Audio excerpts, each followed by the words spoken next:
ఎప్పటికప్పుడు తాజా వార్తలను అందిస్తున్న ఏపీ పవర్ న్యూస్ కు స్వాగతం. అనకాపల్లి తహసీల్దార్ కార్యాలయం సమస్యల కుంపటి.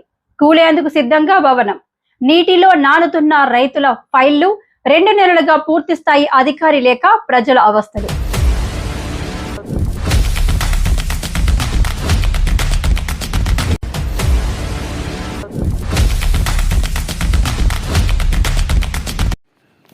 అనకాపల్లి జిల్లా కేంద్రంలోని తహసీల్దార్ కార్యాలయం.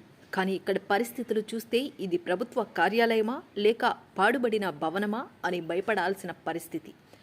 సమస్యలకు నిలయంగా మారిన ఈ ఆఫీస్ తాజాగా కురుస్తున్న వర్షాలకు చెరువును తలపిస్తుంది. ఎప్పుడు కూలుతుందో తెలియని ఈ శిథిల భవనంలో సిబ్బంది ప్రాణాలు అరిచేతిలో పెట్టుకుని విధులు నిర్వహిస్తున్నారు.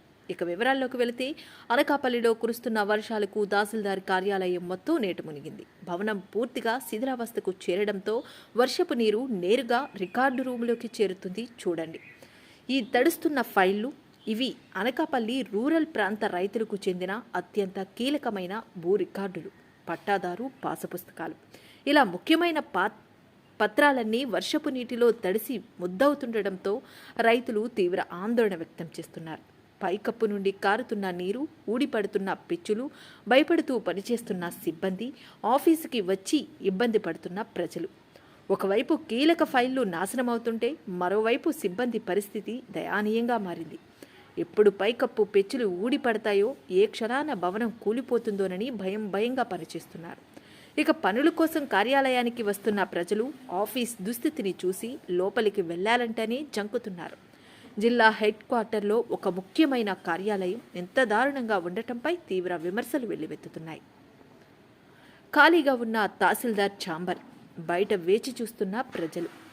ఈ భవనం సమస్యలతో పాటు పరిపాలనాపరమైన ఇబ్బందులు కూడా ప్రజలను వేధిస్తున్నాయి.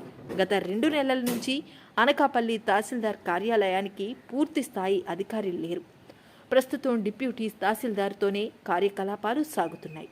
ఏ చిన్న పని కోసం వచ్చినా తహసీల్దార్ గారు లేరు అనే సమాధానమే వినిపిస్తుండటంతో రైతులు, సామాన్య ప్రజలు నిరాశతో వెనుదిరిగిపోతున్నారు.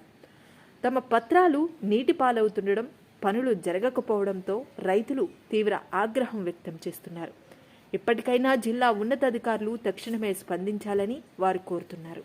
శిథిలావస్థలో ఉన్న ఈ కార్యాలయానికి మరమ్మతులు చేపట్టడం లేదా నూతన భవనానికి తరలించడం చేయాలని, రైతులు కీలక డాక్యుమెంట్లను భద్రపరచాలని, అన్నిటికంటే ముఖ్యంగా పూర్తి స్థాయి తహసీల్దార్ను నియమించి ప్రజల ఇబ్బందులను తీర్చాలని డిమాండ్ చేస్తున్నారు.